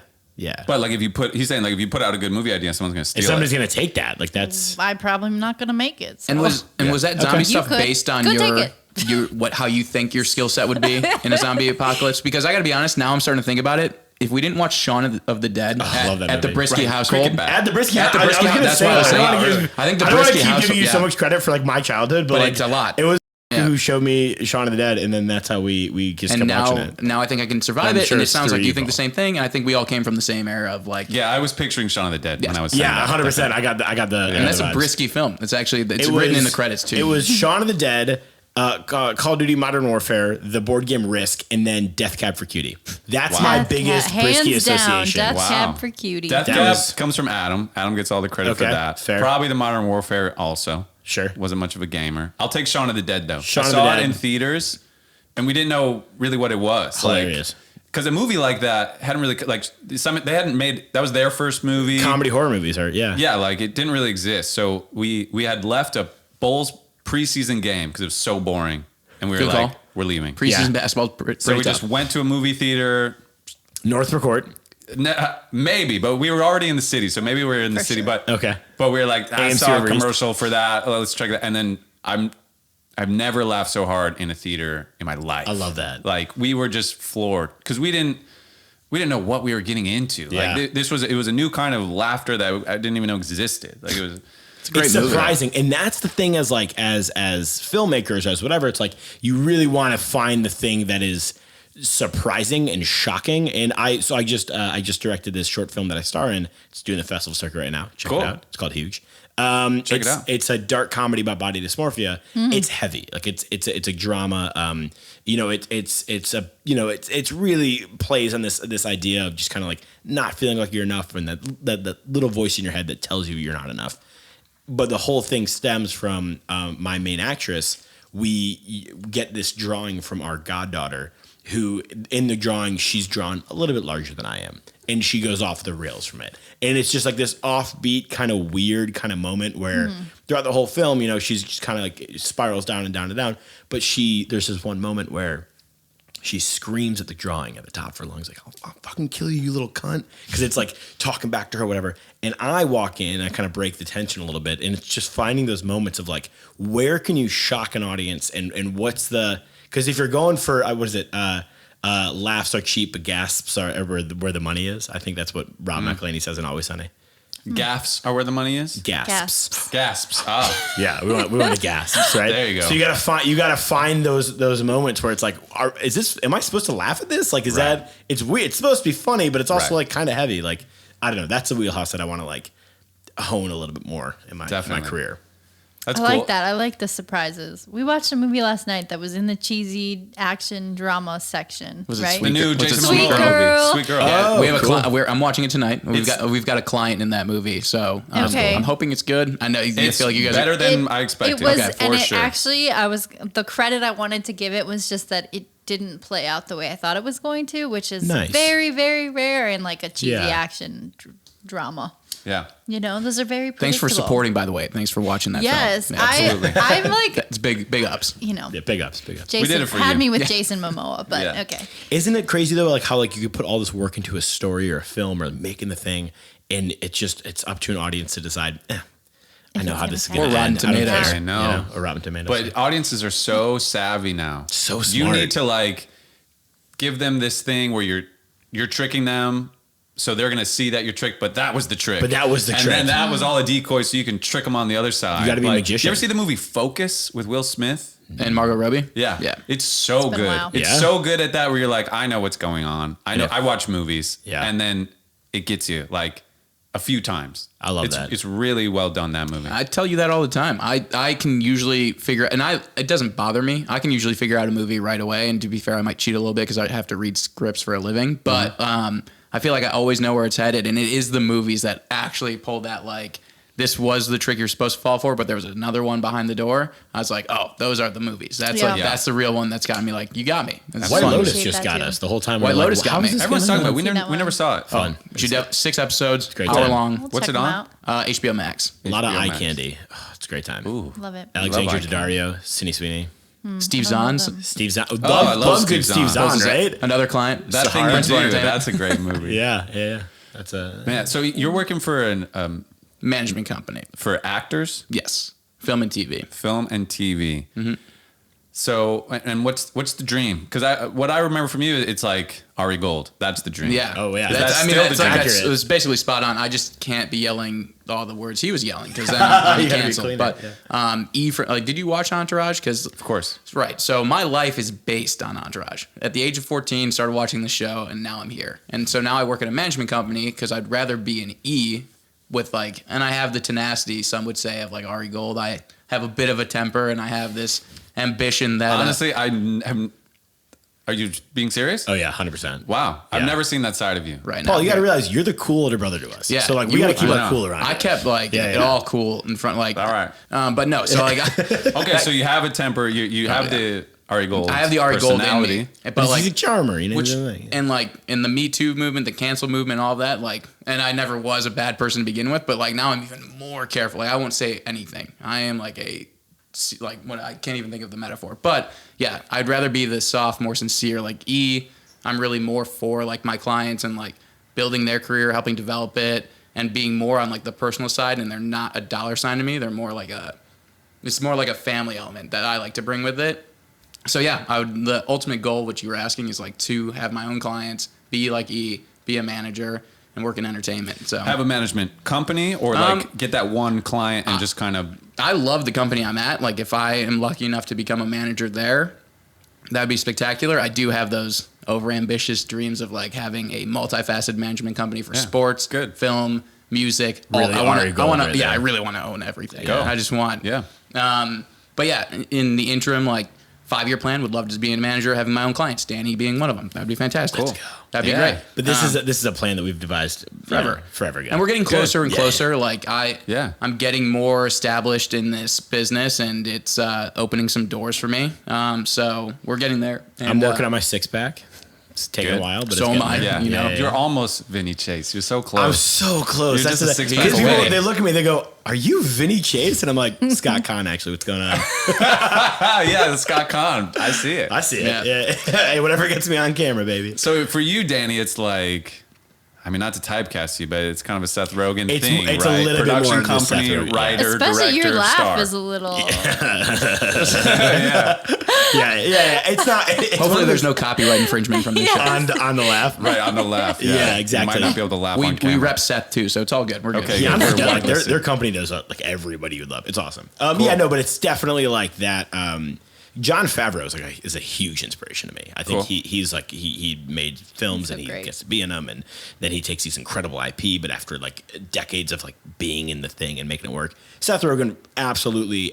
If I could have a fraction of his career, I would be stoked as a human. I don't. I'm still developing my voice as a writer. I don't write very much. My short film that I was just talking about, I teamed up with a playwright out of Chicago who she's incredible. She lives in LA now too. But like I have found that what I want to say is still. I don't know what I want to say as an artist, as a writer, and I think it's a little bit more beneficial as a white man to go ahead and try and amplify other people's voices and find a lane for myself within that story as well, and try and build those stories and those projects up together. So I oftentimes will find these collaborations with either POC friends or just marginalized groups where I want to find a way to tell those stories without putting too much of my own emphasis on that. But I am just trying to figure out the lane that makes the most sense for me to ultimately break into the industry. So I don't know if that's on. I believe that's going to be behind the camera more than in front of the camera. But I so badly want it just to be in front of the camera because it seems way fucking easier. Logistically more fun. speaking. It's way more fun. You get coddled. And being famous looks fun. I've always wanted to be famous. You're like right there too. Like you're around the fame all the time. I'm around fame all the time. Which is very fun. So is Ethan. Because we went to dinner, you and I, like when I like first moved out here, was working as a like waiter still, and like I like kind of broached the topic with you because I saw like your following like growing immensely, and like you were in the projects, you weren't behind the scenes, and like you very quickly were kind of like it wasn't anything to you, like because you didn't feel that way, but I was like, oh dude, like I'm like your fan now, so I feel like you were there, you're more so than I ever have been. Sure. Yeah, I don't know. I definitely don't. These Steve-O shows are massive. Like, Dude, I mean, wild. These guests, like, Dude, Whitney Cummings loves you. Sorry, Yeah. Christine. She thinks you're hot. No, I know. I've seen I you. loved it. Yeah. I was She like, brings that she up was more than flirting me. with him. Yeah, she was. It was Yeah, good. that was cool. Yeah. Yeah, That I was mean, pretty cool. like, I'm somewhere. The Post Malone stuff in itself that we already brought up. That's amazing. Yeah. Incredible. That that was was super cool cool. because he was like genuinely so nice and awesome and But do you great. have It's the cool. ambitions that you once had to like capitalize and turn yeah. yourself main star of the thing? Yes, for sure. Great. Which is why I think like having like the little following or notoriety I have is like less than 1% of anything close to my goal. You Sure, know what I'm going totally. for. So Absolutely. I think it's a better position than other people are in, though. definitely, and Yeah. I'm grateful for it. And like if I had what I have today 5 years ago, like You'd be I would have been jazzed. freaking out. Yeah, Like this is totally. all I wanted. Like, right. Yeah, it's always like you always want more. You always crave more. You know. So like even when I didn't have a job, like after I quit the Dudesons, like I had no job. I was like, all right, if I just had a job, that'd be great. That's all I need. Right. Sure. And then I get the job, and it's like, all right, if I could just, Do you Quit this freelance? job What and is it? I don't know what you do full time. Do you have freelance? I did or- for Steve-O. It's That's a really my full-time. full-time job. Yeah. That's awesome. That's great. I haven't done anything non-Steve-O in But like and I 3 love years. how like integral you are. To, like yes, editing like that's Dude, the he fucking non-section. loves you. He loves like, you. can tell It's- that he loves I you. love him too. It's He's, insane. He's amazing. It's in a Awesome. good way. Like Is his eardrum healed? Yes. Okay. Healed I saw up. this. oh my Steve god, will the do Steve. it. I watch Steve will do it every week. And We're low key like the only two people that I know that still regularly watch like the original Jackass movies. Like it was once like a month 3 we weeks watch ago. all of them in a Did row. Did you They're guys see all the good. Shark Week? The Jackass Oh, Shark yeah. Week? With Good, Poopers. it's good. Poop. I don't even know Poopies yet, but I love him. This is cool. He's so funny. He's great. Yeah. He's like, I just want, we don't blame the sharks here. We don't blame the I shark. love They're that. just doing Like, what let's sharks circle do. back At to the just shore. remembering that, Yeah. like, I jumped in the ocean at the middle of dinner time, you know? Yeah, Like, yeah, I'm it was like, good. what? He's You got a real just- Pontius vibe. Yeah. That's what Poopies we is love. the man. Yeah. Do we ever find out why his name is Poopies? I don't care if we don't. No, I think the reason is when he was a kid, he took a poop like in the middle of the street, like to make his By the friends way, all laugh. Brisky say poop the same way. That's so funny. But he got arrested for like pooping. Oh my god! And so I think We actually had some kid do that in Deerfield, like in the middle of Jewett Park. amazing. gosh. Yeah, Jordan pooped at the tennis court at Mitchell one time. Ross God. pooped in Pooped on the the tennis computer court. lab one time. That's right. Ross pooped in the computer lab. So in Deerfield, folks, in Deerfield, we don't have a lot to do, but we do poop and poop. Yeah, yeah, we we sit poop. on things. We rebel with our poop. We're like love monkeys. poop, so Yeah, that's so crazy. funny. Yeah, but yeah, Poopies is the man. But That's if I cool. could like circle back and like I'm not trying to like toot your horn or like Toot it. Toot. I might be like because I think you would agree like he was saying like the cool older brother stuff, but like we were around a bunch of older brothers as well. You always like stood out as like the person people follow, right? Like the person that has actual talent. Like I know the music stuff. Like that was way when we were young too. You were Is that kid dominating you? that. That kid is you. That kid is you. That kid is you. And me and my buddy JC. That kid is And y'all. kid is you, That kid and is y'all. me, Y'all. and It's y'all. everybody. Am I that kid? You're that kid. That's That you. kid is you. That's cool. There and I love that as well. Like I went when we your concert that I like Yeah, was you were selling. a Not even, bartender. yeah, I was not selling you Sleeping away free beer. free PBR with a joke tip cup that made $150. It was There it very is. bizarre. And you went home with some PBR, if I remember I correctly. did. Wasn't that I a did. joke at that point? You're getting that fucking. But one of those Monday? like one of those high school like paper bags, like put the PBR in the bag and take it with you. But Love it. I was like, honestly, it's like you are one of those people who are like built for like fame, like and can do it. Because I also don't think that fame would like corrupt you or go to your head. You've always done your style, and your style has never really like wavered from our view. So Yeah. like. I'm trying to get famous by just being myself. That's so it, once I'm right? famous, Incredible. Yeah. all I have to do is keep being myself. Right. I don't want to get famous not being me. Right. Like making shitty pop music I don't love or whatever. Just not being myself. I also think the older you get, the more equipped you are for fame.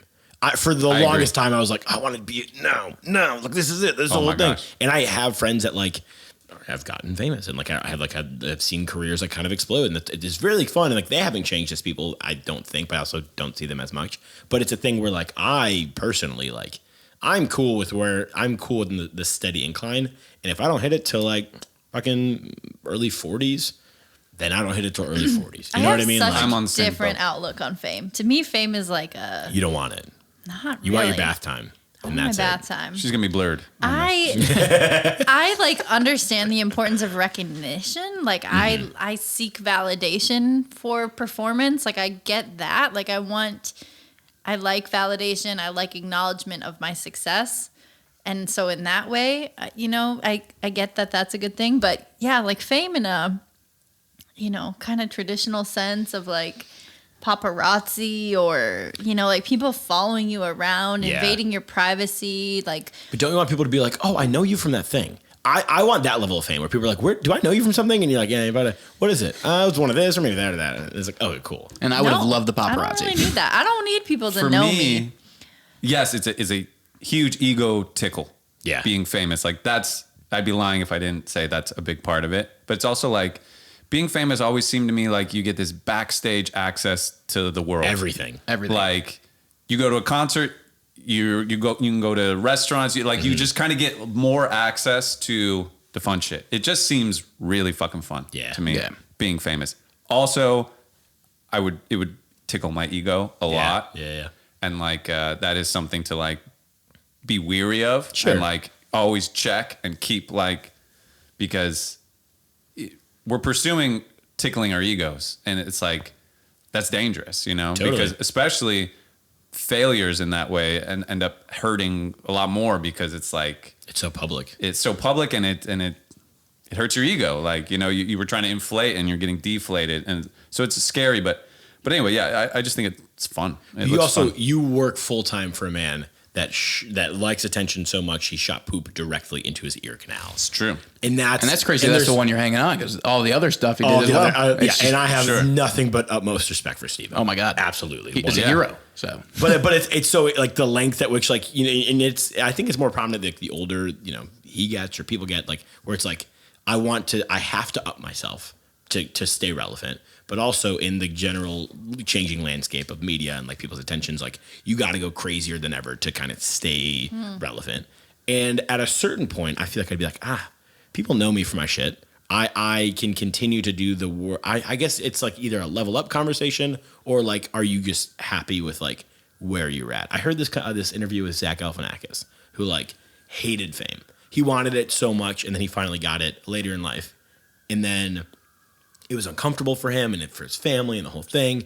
And now you don't see him as much in things, but he still has the acclaim and he's got the money and he can kind of step away from doing films because he doesn't really need it anymore. He's coming back though, let me just tell you. I'm sure he will. And that's because at the end of the day, like everybody, he had the dream and he wanted to do the thing and he started, but I think it's an interesting point to like chase the attention and the recognition and the validation, get it, and then figure out from there after you have it, whether or not you want it. Sure. Yeah, it does feel like trying to get to like this peak and then kind of ride out after that, But we'll see. I don't know. Like with Steve, he's you call him Steve? I call him Steve. Okay. Yeah. Do his friends call him Steve? Yeah. That's cool. Steve or O. A lot of the Jackass guys call him O. They call him O? Yeah. I was going to ask, when Johnny walks into the room, what is he saying? What Yeah. I think. I love that. But so I just got it. Like story time. Yeah. Love it. But what was I saying? Oh, like I think this is part of why like I have this like I haven't done shit yet, because even Steve feels like he hasn't done shit. Right? It's like, that chase. He is working harder now than ever. He's like, I haven't even peaked. Like I'm still, and so which is inspiring. It's inspiring. Yeah. And like that was the same with the Dudesons. Like when we had that, I was like, I'm working to get the Dudesons famous. They're not that famous to me because like we're putting in all this work to get them more famous. So I could not think of myself as famous at all. I was just gonna say, Steve works harder than anybody I've ever I thought seen I worked in hard. my life. I don't. Like I've never. Well, he's a businessman, and I don't think people get that. He's got his venture, like he's got tons of different avenues in where he's trying to make he's stuff definitely and is smart that way. He's not like But he knows a thing or two about the power of insurances. Yeah, I'm sure. But he works cover your his bases. ass off. Yeah. The guy works so hard. I feel like there was maybe 8 to 10 years where there was a bit of a lull. I mean, in between Jackass movies and the social media and him joining Instagram and all that stuff, I feel like everybody's game has really stepped up in COVID because everybody has the time to focus on their own personal celebrity and their own personal brand and whatever the thing is. And he's definitely one of those people. I think probably before COVID. I mean, you've worked with him since before COVID, definitely. But there was that time where there's that. I think there's a narrative that we all tell ourselves that it's always working hard, and it's like you can work really fucking hard for a couple of years. It doesn't have to be at all times. Otherwise, there's burnout in there. Mm-hmm. I don't know. No, I think you're right. And we trick ourselves that like if you're working hard, you're doing good. Yeah. It's like, I'm so tired, like good. That's such a millennial thing, though. This is the millennial circle. For sure. Being back overworked, we glorify overworking. We're all trying to work smarter. That's our thing. Right. Not harder, work smarter. Everybody wants to work smarter. Right. And that means like, not so I being in tried office to as much. not trick myself into like, if I'm working 20 hours a day, like then I'm doing it. Like you need to sleep. Like it's otherwise you're not. Yet here we all are with work in the morning tomorrow. Not me. Well, maybe I don't know yet. Actually. I got a little Christine, interview. what do you do? I don't even. What do I do? Yeah. I podcast. That's cool. Currently teaching art classes. That's cool. To some kids. I need some of that. If I'm not too old, I'm probably too old to. It's just me and a bunch You of could be in the adult kids. classes. I generally You have, work like, a with little kids. chair, Just little chair next to like little Susie and just like, hey. Susie, can I borrow your blue? She's like, no. Yeah. I get in trouble because Susie's mom's like, Susie asked to have a play date with Ethan in your class. I heard he was 26. Yeah, then I told her she has small ears. Yeah. Did he at least go to the principal for that one? Yeah. Canceled. Canceled. That's awesome. So Yeah. Monday morning, do you have a routine? No routine. Mondays are normally my day off, Sunday and Mondays. I'm going into an interview tomorrow at Keller Williams. They need a director of communications, aka a secretary, front desk, office bitch. That sounds like a really fancy title for We'll that. promote you, Keller Williams, if you hire her tomorrow. Yeah. So There's a lot in it for you. yeah, Lots. I mean, it's exciting. It would be more stable than kind of the part-time work Sure. that I've got going right now. And then I also am like interviewing with the school. They need essentially another communications director, somebody that's going to do like. So you're our operating assistant. at that director level. Director is a generous title Sure, for me. But they're the titles you're getting. Those Director are the of titles. Communications. I don't think that was the a fun title title. for the school. I'm trying to think of what it might have been like communications assistant Liaison. It was something like that. And they essentially need like a weekly newsletter and photographs of the classroom and ongoing like communication with teachers and their social media and the marketing materials and that Teachers kind of have thing. their own social media. Like Schools do. I was A like, lot each of, teacher, like, like that's private- how Each teacher, that's yeah. how you know which teacher you want. Each year you come in after the summer, like, oh, did you see like Mr. Kent's like post this summer? He was at a pool. That's Wild. sick. It's like private schools that'll do this, right? Like you won't see it at a public school happening. But if you're a private preschool and your job is to recruit students into a private like kinder through 6th grade school, that means appealing to parents and getting Having a them to good choose image. your school, having a good image, creating lots of like events and ways to connect. Like they have donuts and chatter once a week in the mornings. Like all Donuts these and chatter. Yeah. Yeah. All these The things, chit-chat. right? It's all right. So I feel like I was almost doing like a real world sketch in my head. It's like, I'm Mr. Kent and I'm going to teach your kids the ABCs. And don't forget, we do numbers as well. Pick me this fall. it's all just like a real, like it's a like all in dating my head show, right now. Yeah, you they have to know? audition. Kind Teachers- of. If Now teachers we- had to audition, that'd be Kinda fun. true. We just came up with a new reality show. There you Well, go. I mean, Whoa. Reality Be teaching. my teacher. I knocked it We're glass live. for the listener. Sorry, listener. He didn't go to worries. school. He's a little sloppy. I need a teacher. Yeah. We need more Somebody wine. needs to teach him a little. Nothing spilled even. Yeah. Well. Yeah. Well, shit, you guys. Yeah. I mean, we've been going for an hour and a half. This was fantastic. Wow, that was solid. That went quick. Yeah, there's so much ground to cover. I know. I feel like we I barely feel like I scratched the have surface. We one gotta have you guys other back. question, Cool. though. Anytime. Yeah. I was kind of curious. Yes. So about like this idea of like big fish, small pond kind of thing. Do you guys ever imagine? Because I know Chicago has a pretty like active and growing film scene. Yeah, totally. Film industry. Yeah. Like, would you go back? Do you ever see yourself moving your ambitions back to Chicago to like be an anchor in that place, or are you guys kind of set on LA? Do you want to start? I mean, yeah, I can quickly do mine. Mine's like a constant battle in my head. I love where we grew up so much, and like more so than you do. You're more of like a landscape, wide open. Like if I could have kids that go to Deerfield High School, play sports with DYBA or whatever the local sports were, that's perfect. But the part that kills me is what I do for a living. I can't do there, and there's nothing I want more in the world than to succeed at what I'm doing. You can't open an agency in Chicago? No, and that's actually like he'll get on me about this a little bit. Like I was a little hard on Danny while he was in Chicago, being like, "Hey, film scene's great out there. They're doing shows and stuff out there, and it's great to see what you're up to. But like, you got to come to LA That's where it is. Like, and I see it on a day-to-day basis. Like, unless you are the Megatron, like a Leonardo DiCaprio, like he could go move to Montana tomorrow and like he'll just be flown into sets and wherever he needs, and he can do a whole production in Montana on his own. Like he'll have the financing and all that.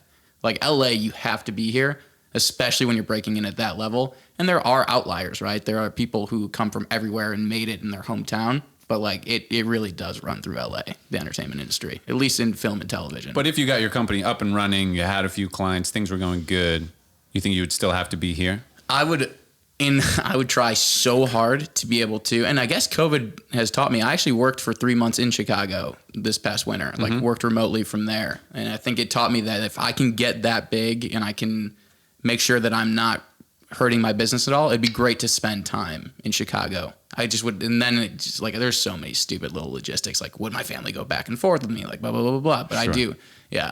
I'm stuck. It's like a thing we'll cross that bridge when we get to it. Yeah. 26, still single. Anybody else want a family right now? Family man. Family man. Business and family. Works hard, plays hard. Business. About the business. All right, how about you, Danny? Yeah, what you got? Yeah, so I got my start in Chicago. Broke into that industry pretty hard, pretty early on. Got my SAG card, booked a couple TV roles in Chicago. Very fun. I know what that industry looks like. I know what that industry feels like. I love Chicago as much as Chicago loves Chicago, and Chicago really loves Chicago. It really is. It's one of those places where it feels like there is nothing else, and like this is the only place to be, for good reason. I mean, it has everything you need. You don't ever have to leave. You can absolutely have an incredible life, and you can rise to the top of that city like relatively quickly. I mean, there's only X amount. There's like 4 casting directors in Chicago as an actor. So as soon as you get to know them, you're fine. There's a handful of agents. I still have my representation. I have agents in Chicago and agents out here. Would I go back?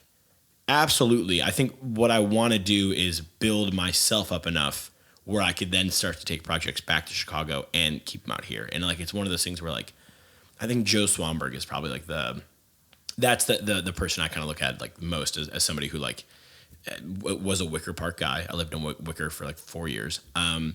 You know, he developed relationships in Los Angeles, made his first couple like mumblecore indie films, but it was really the only reason they got financed was because he had connections out here. He knew distributors, he knew named actors, and he knew how to make films for no money.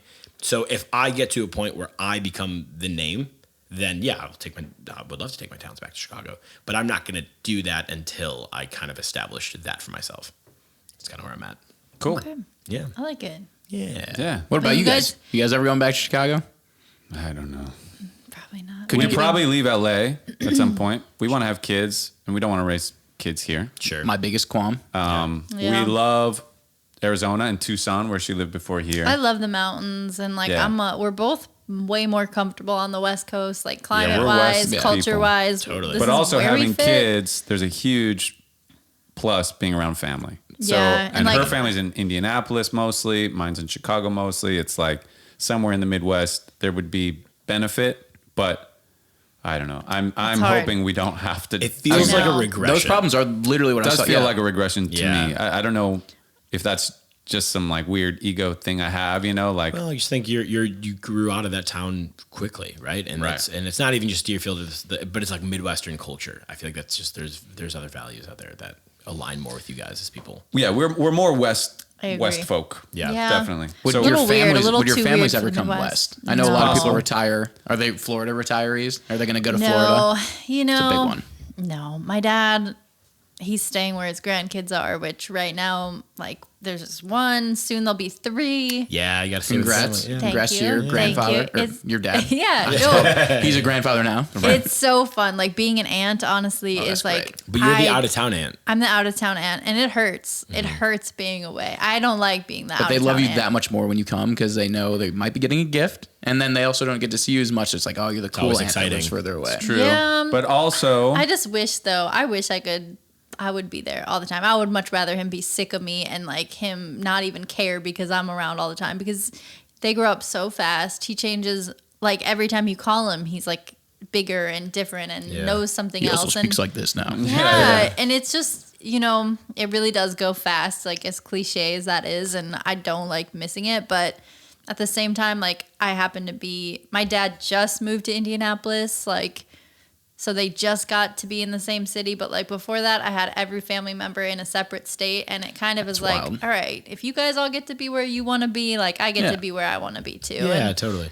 I do better, like my mental health is better in a place where I can spend a lot of time outside and like go hiking in mountains or go camping most of the year, and like I don't know. I really benefit from being out of winter and out of like that environment. So I don't know. I really struggle with the. Yeah, well, it's another thing. We're just kind of see how it goes. Yeah, take it see as it what comes. shakes out. Yeah. I don't know. Another argument for moving back. Like I grew up with my cousins always around me, and I'm very close with them to this day. Them. Yeah, you met them. The Classics. The Classics. Yeah. Correct. Yeah. So, like, shout out Maddie Kleisik. Yeah, there you go. Yeah. So I'm excited to meet Maddie. I haven't met yeah, Maddie you've yet. never met her. I haven't seen her since like 8th grade, but she was great. That's awesome. She's an But art yeah, lover. like, but I think But once your we have kids, extended family is huge, and a lot And of in them are in Chicago. Chicago. Yeah. And I can't relate to that. Like, I had, like, no cousins. So, yeah, I mean, I had cousins, but we never lived in the same city. Yeah. We were never close in age. but so for our the kids thought to of that live is near awesome. their own cousins That would be a so plus. cool. It's important. Yeah. Yeah.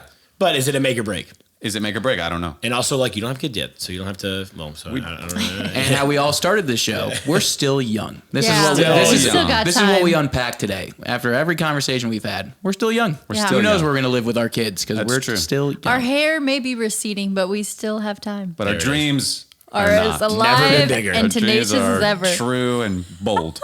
What's the name of your sponsor? What's the coffee one? Hexa Coffee. Guys, make sure you drink your Hexa coffee. If you don't have Hexa coffee to start your morning, what the fuck are you doing with your morning? Piece of shit. Thank you, and Danny. Hexa, if you want to create an Adderall brand, I'm happy to take that. Awesome. I am excited to see what you guys keep doing. Yeah. Yeah, this it's was nice fun. to meet you guys, and Likewise. I'll be. But we're squatters now. We live here. Yeah. So This you is- don't It's get over not our that house. nice to meet you. Yeah. We got some boxes to unpack. Later. Fantastic. All right. Well, hey, thanks for doing this. Yeah. Thanks for having us. Literally Thanks, guys. anytime. There it is. Thanks, Follow us guys. on the socials. @ Sir Danny Farber on Instagram. I'm at Ethan Rose 4. I have a high school account basically. So there you go. So There that's it is. AIM. Awesome. Yeah. All right. Thanks, guys. Good Thank night, you. everybody. Look at that.